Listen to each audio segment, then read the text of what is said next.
Hello and welcome. It's all relative. It's me, Relly. Here we go. So, I was talking to my friend the other day, and she shared with me that her son, had been with spending time with their dad recently, and he's an adult. And something that she had been asking, her son to do for a really long time, he goes and spends one weekend with his dad, and now it gets done. And she had noticed that he is spending she saw some characteristics that reminded her of the dad, and they weren't necessarily all that great. So she's like, what's this? I don't like none of this.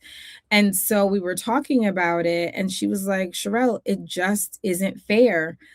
I have given up, and she doesn't want to say given up, but her life has been altered for the sacrifices that she made because she decided to be a parent.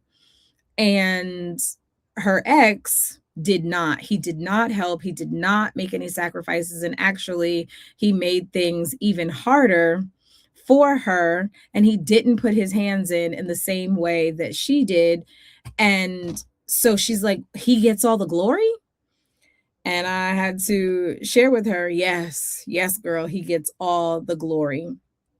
And it made me want to talk about what happens when the absent parent, or the parent that doesn't step up, like when they do come around.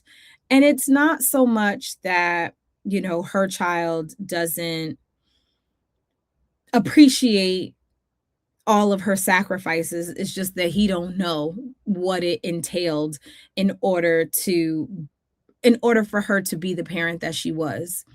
And the other part is, sometimes the way that I explain it, it's sometimes a kid wants a banana split, and maybe all I got for them is a chocolate sundae. I don't got a banana split. Or it could be the other way around, like whatever. Maybe they want a chocolate sundae and I'm offering a banana split. So there's more ice cream, there's extra stuff, more whipped cream, and all the things, baby. But that's not what they want. And so, and she kind of was feeling bad because she had been single, and yet, her kid really longed for his dad, and the kid is going to do whatever needs to be done to please dad because they want attention from dad. They typically want attention from the parent that's not there. So in this instance, we're calling it dad because that's our experience. Not saying that there aren't women that have left their children, and that the children did not long for the mothers. They did. But right now, what I'm talking about is men, because that's the experience that she and I both have had.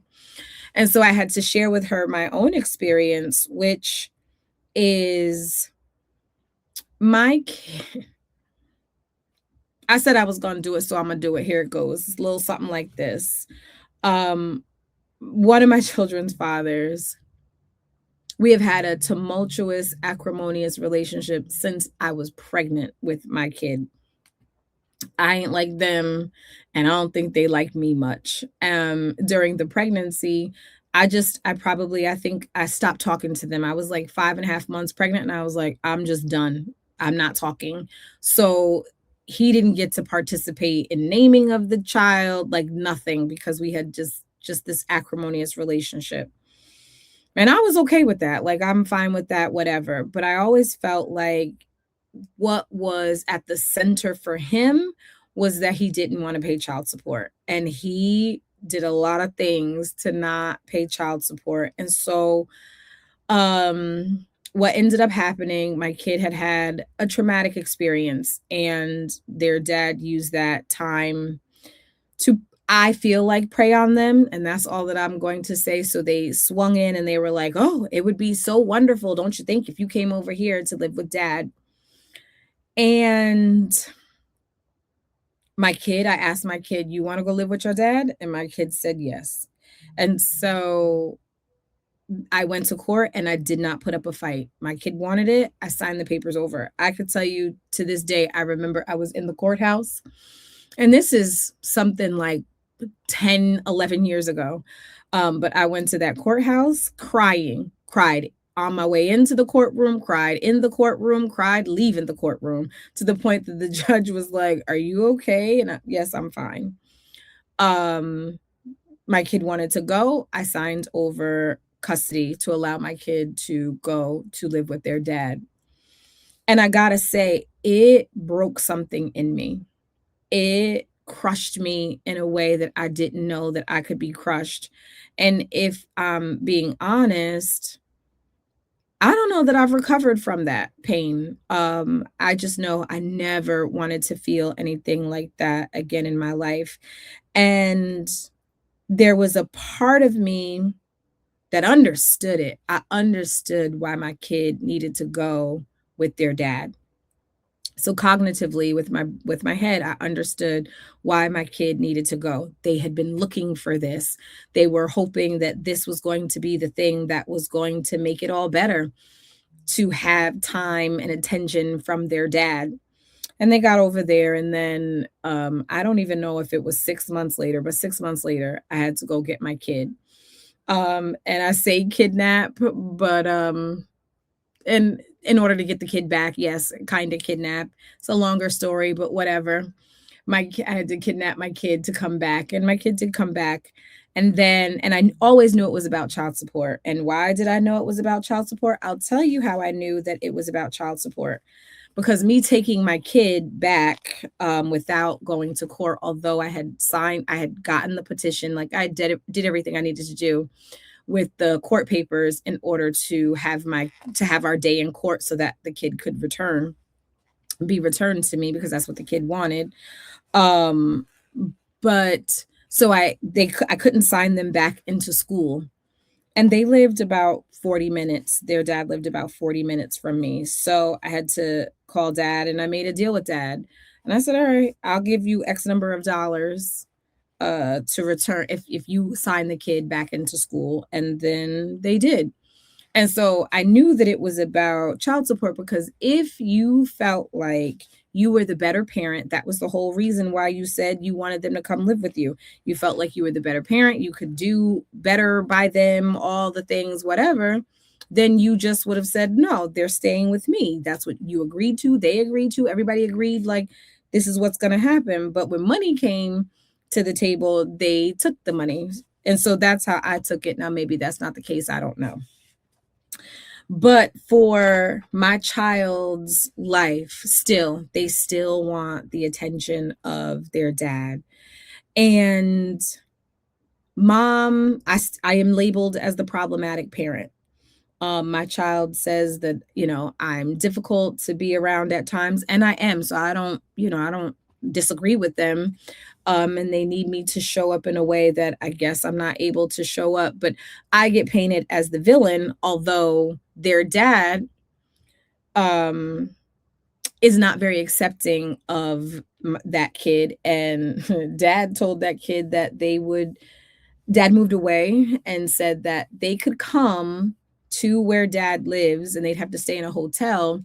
And then dad would have to come to the hotel to ensure that the kid was presentable in order to spend time with their younger siblings. So essentially, making it conditional, and it needed to be pleasing, and dad needed to approve how they show up, and that dictates and determines whether or not they can have a relationship with their younger siblings. Right? But here's the thing, this is what I do know, is that sometimes children will push away the parent that does stay, the parent that is there, the parent that is around, because what they do know is, I can trust that parent.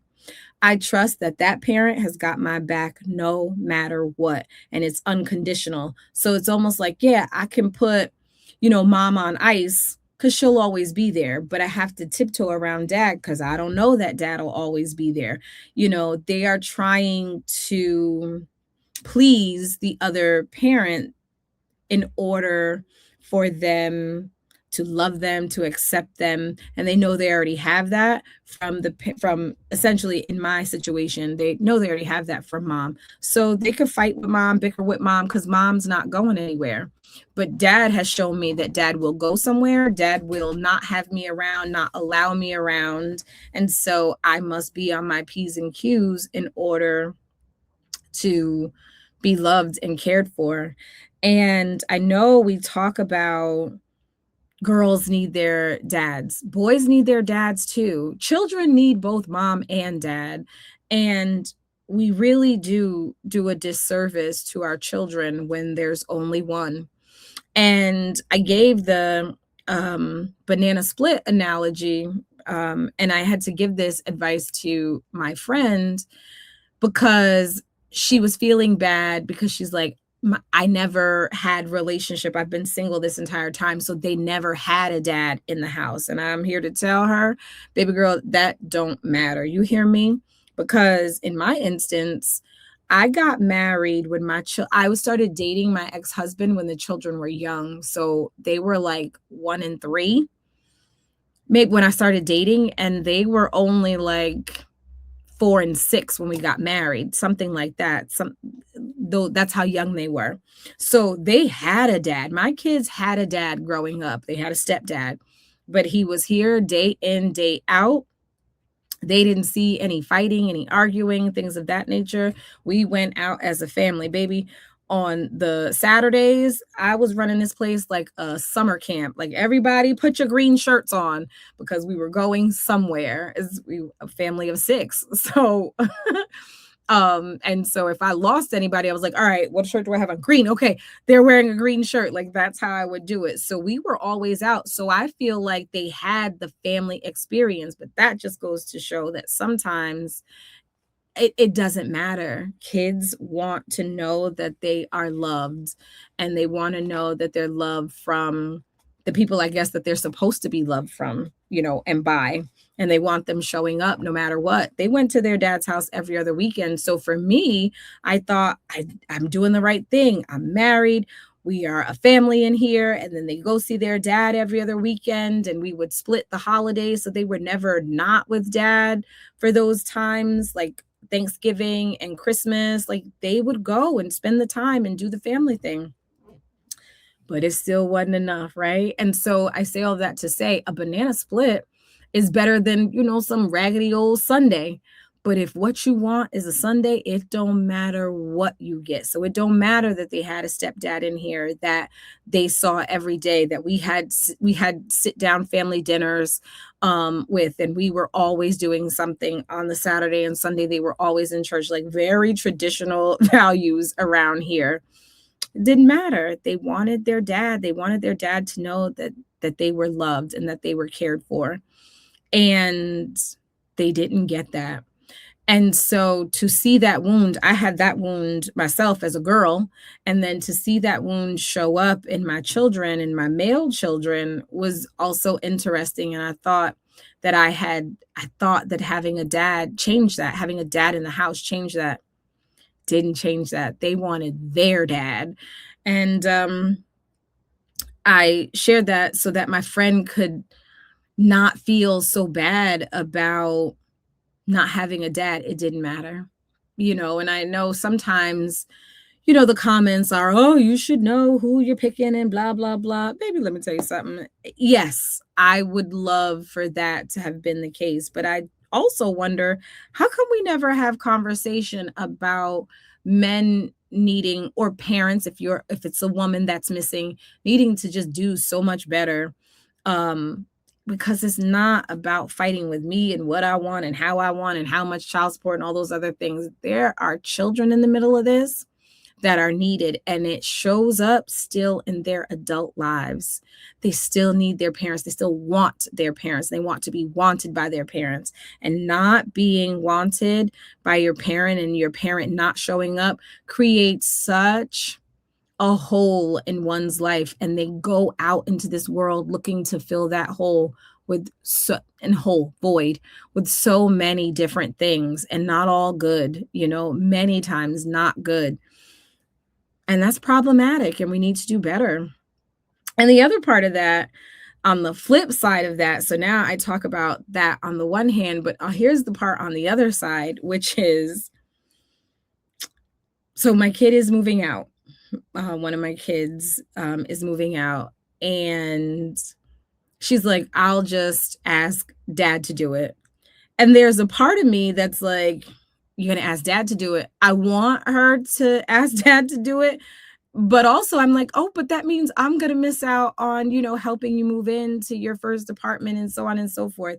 So there's also this part of me that recognizes I need to let go. I don't have to do it all. But when you're so used to doing it all, it's so hard sometimes to let it go. And so on the times that I would ask, like, and we were married, I think we were married at the time. Had to have my husband take my kid to the doctor. And I was like, okay, now call me when you get in, call me when you get in there. Because I need to know what's being said. And it's not that I didn't trust him because we were married. Of course, I trusted him to do it, but I just didn't trust him to give me and relay the information to me the way that I guess maybe I would have wanted it or needed it or whatever. So I definitely think sometimes, I don't know, we need our friends to tell us, girl, cut that out. And so with her moving out, I don't know, when you're used to, again, when you're used to being the savior, it's so hard to take that hat off. I need to take that hat off. I want to take that hat off, but needing and wanting to do it and then doing it are two totally different things. But I would say, like, ladies and gentlemen, whoever, if you're the savior, especially as they get older, it's okay to outsource some of that stuff. Like, I can still go visit her after she's all moved in, and I'm wondering if sometimes it feels like does she think that, I don't love her if I don't do it?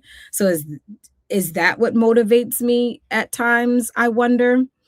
And I think because maybe a little bit of the void that I experienced at times in my life, I never want my kids to feel like I don't got them. I think that's it. I never want them to feel like they are not cared for, and that they are out here all alone.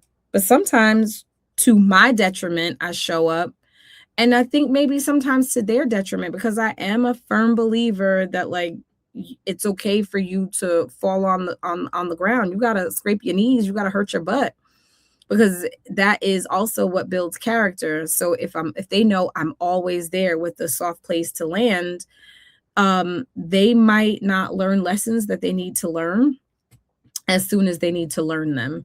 So if you find yourself in a situation where you've been the primary caretaker, the primary parent, and your child goes looking for the missing parent, the parent that wasn't there, or you find that they're listening to the parent that wasn't there, don't think that it was all for naught. Don't think that they don't love you or they don't appreciate you, because they do. It's just that they need a little bit more time in life to have a better understanding of what it is to take care of people, to provide, to be a provider to other people other than themselves. They just need a little time. And so one of my favorite quotes, like, from old people, baby, you just got to keep on living.